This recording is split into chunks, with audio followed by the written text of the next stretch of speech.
யாழ்ப்பாண மேல் நீதிமன்ற நீதிபதி சின்னத்துரை சதீஸ்வரன் முன்னிலையில் இந்த மனு இன்று விசாரணைக்கு எடுத்துக் கொள்ளப்பட்டது.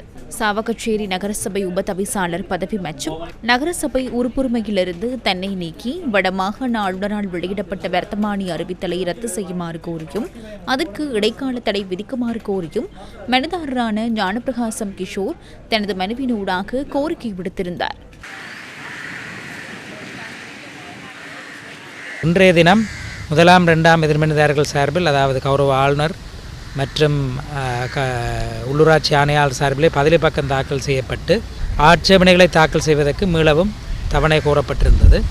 இந்த சந்தர்ப்பத்திலே 21/7/2026 நடைபெறுள்ள கூட்டம் தொடர்பாக கௌரவ மன்றனுடைய கவனம் மீளங்களால் ஈர்க்கப்பட்டது.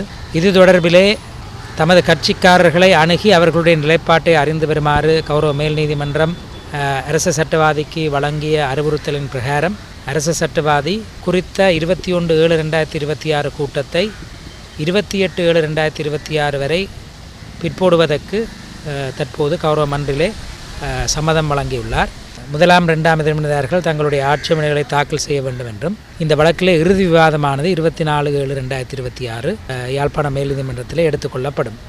எதிர்வரும் 21/7/2026 அன்று நடைபெற இருந்த சாவகச்சேரி நகராட்சி மன்றத்துடைய கூட்டம் இடம்பெறாது. அன்றைய தினம் உபதவிசாளர் தெரிவு நடைபெறாது.